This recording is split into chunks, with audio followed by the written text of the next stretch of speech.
Daniel Jacobs says he could beat Canelo, and he compares himself to Triple G, saying he's stronger, sharper than Golovkin. So this is a different test for Canelo.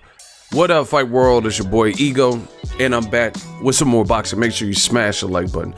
Also subscribe to the channel for the latest and greatest in boxing. If you want to become part of the gang, notification gang, please hit the bell icon. Shout out to the Super Chat channel donations, the Venmo donations, and the Patreon family. We working. Now I came across this May 4th, Saturday, T-Mobile Arena, Las Vegas, Nevada, live on DAZN. It's going down. Canelo versus Jacobs. To me, this is the best, most impactful fight that DAZN has put on since they released in America. And it's a good one. It's a unification. I don't know who Triple G is going to fight. Triple G faced both, but it looks like, you know, this is the best middleweight fight that is announced. You know, Triple G's fight hasn't been announced, his next opponent, but the rumor names aren't that great, you know. So this is the best middleweight fight possibly this year, unless they make something else crazy at the end. Before I get started, the Box Fan Expo is also this date, May 4th. It's in Vegas, so if you're going to be in Vegas for the fight, for Fight Week festivities, purchase your tickets from me. The link is in the description of all of my videos, every single one of them. So it helps the channel. I am an affiliate, and it's just a good time. A lot of confirmed celebrity boxers are going to be there with merchandise, gear, you know, possibly to talk to and take pictures. You have to, you know, check with them because different fighters, you know, have different rules or whatever. So should be a good time. Make sure you check it out. Now let's get to Daniel Jacobs. Daniel Jacobs had some things to say after a recent workout. Danny Jacobs says, "This is my opportunity to prove what I've been saying, that I am the best middleweight in the world. Doing the impossible is not new for me. 10 years ago, I was in a wheelchair in the hospital. Fast forward to now, and I'm fighting for middleweight supremacy. You can't make this story up, and I feel like this is my destiny. I've looked death in the eye. It happened when I was at the hospital bed with my back to the wall after doctors told me I had cancer and would never box again. I've been through the toughest of all mental battles. I see it and feel it. Canelo hasn't faced and beaten any opponent like cancer, but I have. So to me, I am ready and already a victor." He says Canelo is a true champion with superstar status who has fought so many great fighters. So to step in the ring with him, it's an honor for me. But aside from that, my legacy is on the line here. I have so much to gain from this fight. I look forward to doing that and giving the fans a great show. I want to be in the Hall of Fame one day, and you have to achieve that by fighting the best like Canelo. I was surprised in a way when the fight was getting close, and I was still worried until the contracts were signed. I didn't believe that I would get the fight even when we were negotiating, because anything could happen in boxing, right? He says sometimes you hear things, you hear people say that Canelo doesn't want to fight the best guys out there, but I was confident in my team getting it done, and I take my hat off to Canelo and his team for just taking the fight. Now it's time to put on something great for the fans. Canelo, he wanted to make history against Rocky Fielding, and I respect that. It was an easy fight, but he had 2 hard fights with Golovkin just before that, and they were tough and great matches. He's a champion. You know, he's going to bring it, and that just brings the best out of me. This is the interesting part that you guys see in the title. Daniel Jacobs says to prepare for a fight, you have to study film and look at the flaws and things that you can exploit. But I've been studying Canelo for all of my career, as I was a fan of him, and I still am. I know his style, and I don't need to watch his fights with Golovkin and compare them to my fight with Golovkin, as every fighter is different and every fight is different. For me, it's all about adjusting on the night, because I can plan for the Canelo that fought Triple G, and he can come completely different with a different style on the night. Triple G is not as fast as me, and I'm bigger and I'm sharper. Every fighter has a flaw or makes mistakes that you can exploit.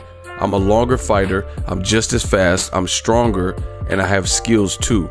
I am not like the recent opponents that just come forward. I could go back and side to side. I could switch stances. I could do a bit of everything in the ring. So it's going to be a challenging fight for him, and I really believe my hand will be raised that night.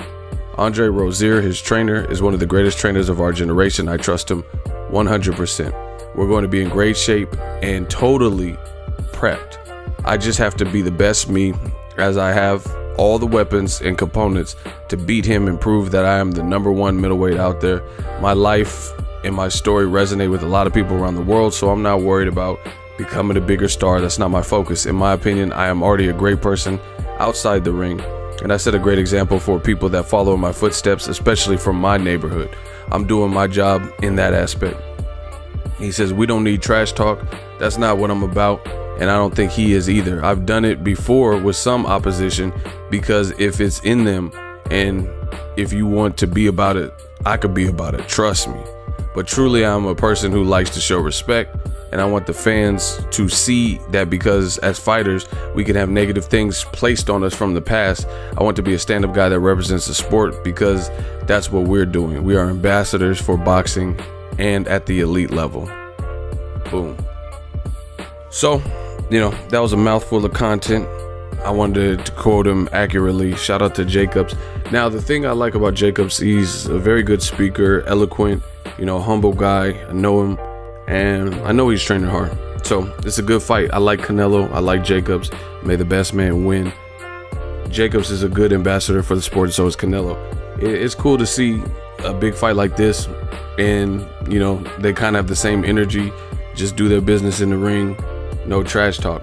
However, I will say this, since DAZN is new, this is a very good fight. It makes for a very cordial and kind of quiet training camp. And I know I don't want to sound harsh, because I don't believe people should be who they're not. You know what I'm saying? I don't think you should trash talk and make it look forced, or run up and push somebody just because you think that's what the crowd wants. You have to be yourself. But DAZN is at a point where this is the biggest fight that they had, and I feel it's going to be a good fight, and I feel it's a meaningful fight, and I feel it's a reasonable fight, and fans should really support it. But I also feel that because there's so much alike in terms of showing respect when they're being respected, it's made this build up a little bit quiet. You know what I'm saying? We haven't really heard anything, but I'm trying to do my best to support the fight, because I do support what's right in boxing. But we didn't really get much beyond the press tour, and even during the press tour, they seem real cordial, like to each other. So it is what it is. I think the fight will hopefully live up to expectations. Just let me know what you guys think. Do you love it? Do you hate it? Triple G, obviously he's a guy that fought both, so he's kind of in the picture right now. People are comparing him and different things like that, and it makes sense. But Jacobs is right. You can't overly consider certain things, because at the end of the day, Canelo fought Triple G really in two different ways, from the first fight to the second fight. So we don't know if he's going to do a combination of both, if he's going to come out aggressive, if he's going to try to counterpunch.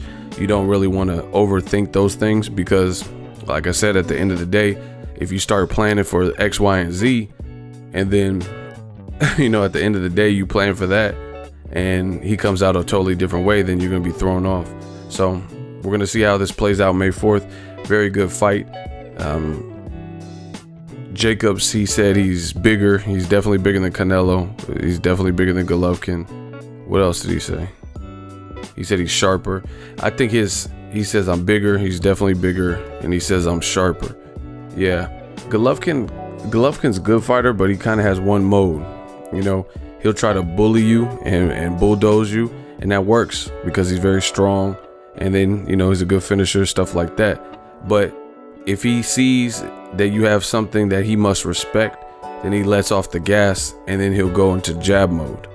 So I never really understood the Mexican style thing, because that's not really how he fights at the elite level. He kind of goes back into like more of a amateur. I'm going to jab and try to move out of the way of some of the shots, but my defense is not like super slick and super slippery, so I'm just going to do my best. But he doesn't I don't know. It's hard to explain, but like just watch Errol Spence versus Mikey Garcia, and then watch Triple G versus Canelo 2. You know, Errol did not just jab. You know, he was jabbing, and he had a beautiful jab in the fight, but he was also putting combination punches together with an elite level opponent in Mikey Garcia. When Triple G's in there with the big puncher that he must respect, or an elite level fighter like Jacobs and Canelo, and his plan of attack is not necessarily working, then you see Triple G go to option B, which is to jab, and you know, you're not, it's just different. And it may be because he's slower, he's not like super athletic like an Errol Spence or, you know, a Keith Thurman. So that's just kind of what it is. But you know, it's not about Triple G, it's more about Canelo Jacobs. They stood up and they're giving something great to boxing. Let me know what you guys think. Drop your thoughts in the comment section. Make sure you smash the like button. As always, hate, comment, and subscribe. Till next video is Ego signing off. So if you enjoyed this video and want more content like this on the channel, you can show your appreciation by going to the PayPal donate button or the YouTube support button, and you can donate any amount that you feel is equivalent to the value of this video. Much more to come. Thank you guys for your support. Boxing Ego, the future of boxing.